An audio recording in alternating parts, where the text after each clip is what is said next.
The Pokemon franchise has had its fair share of oopsies over the past 27 years. In the 90s, preachers claimed that it was teaching the youth witchcraft and was demonic, and then this thing, it existed. The list of issues and controversies related to Pokemon can be published and sold in a giant book. But in recent years, the main problem that this franchise has faced is this.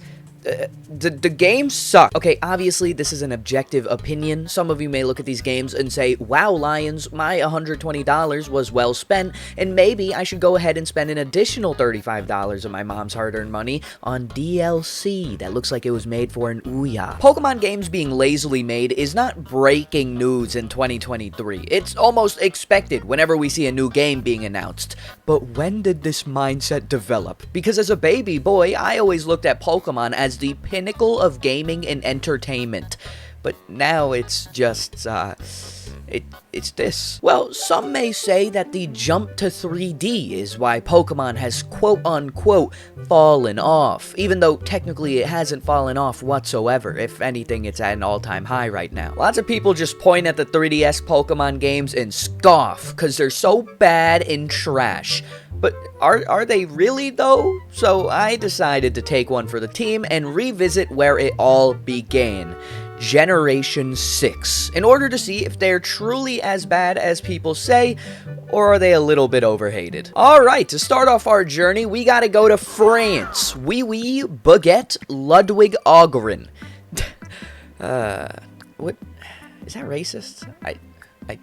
I'm sorry for my actions. Pokemon X and Y is one of the most important games in this franchise's history, no matter what your opinion on it is. And no, it's not because of the mom. It's because it was the official jump to 3D in the mainline Pokemon games. For 17 years, all Pokemon fans knew was a world of 2D sprites. Now, of course, we did have spin-off 3D Pokemon games in the past, like Colosseum and XD Gale of Darkness, but those didn't really follow that dopamine-inducing structure that we all know and love with the mainline games. When X and Y was announced during the January 8th, 2013 Nintendo Direct, the world set on fire. Okay, I'm just kidding. That didn't actually happen. But people were excited. This new game offered a Pokemon experience unlike any other. Yeah, we could travel to a brand new region and catch brand new Pokemon like the older games, but this time we could do it as a 3D chibi character model. I remember when 10-year-old LaiyenZ first saw the X and Y reveal trailer, I was so excited to the point where I started having insane hallucinations. That's also partly because I sniffed Sharpies as a kid. At the time, these games looked like they could be the best ever. The hype was at an all-time high, and I remember constantly following the bigger PokeTubers at the time for videos talking about leaked Korokoro scans or some random Reddit user claiming that their dad worked for Game Freak. But flash forward a little bit, and these games ended up being hot garbage. LaiyenZ, you're literally just a hater, and you should die in an electrical fire.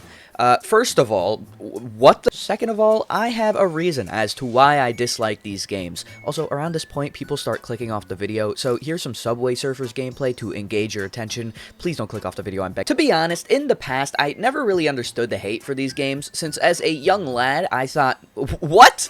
3D? But after replaying and beating X and Y for the first time in almost a decade with a somewhat developed brain, first of all, Game Freak, what the hell is wrong with you? What made you think that a full team EXP share was a good idea? Don't get me wrong, I think EXP share is a very useful item in Pokemon games, but the EXP share in X and Y literally takes any difficulty the game could have had and throws it out the window. Instead of actually playing Pokemon X and Y, it's more like you're being given a guided tour of the Kalos region from TripAdvisor while your Pokemon start taking testosterone boosters and steroids, and then they end up getting insanely overleveled without you putting in any effort. But wait, you can just turn off EXP share. Stupid!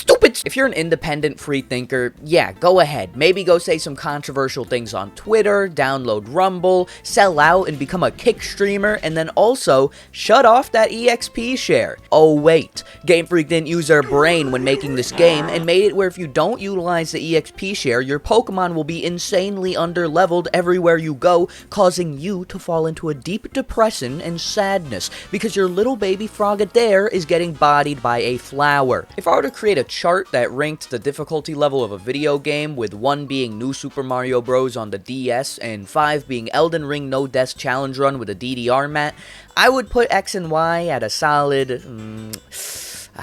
negative 100. What could have redeemed the insanely easy gameplay was a good story. So, does this game have a good story? No. I'm gonna be completely honest, I don't even know what this game's story is about, and I just beat it like 2 months ago. I know this big guy is really sad and is in a rather suspicious relationship with this flower, and then there's also Doc Ock, who's trying to nuke the planet. But other than that, I am totally stumped.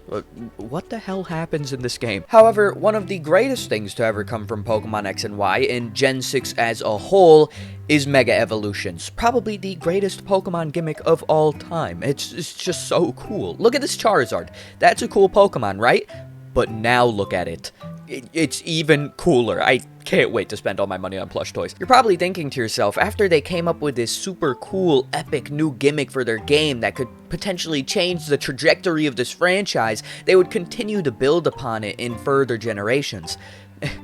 Right? Another major criticism that I have for Pokemon X and Y is the post-game. Or should I say, the lack of a post-game. You have the Detective Looker side quest, which is pretty goofy and funny and lighthearted, but once that's over, there is just nothing to do in this game. No Battle Frontier, no World Tournament, nothing. I do have to say, however, the online in Pokemon X and Y is extremely replayable after you beat the game, and is still one of the best experiences I have ever had with a Pokemon game, hands down. I think the introduction of this online user interface bottom screen thing was an A+, great, amazing, wow, W. Also, fun fact, my favorite online feature in any Pokemon game ever was introduced in Gen 6, and that's Wonder Trade. LaiyenZ, why is Wonder Trade your favorite feature?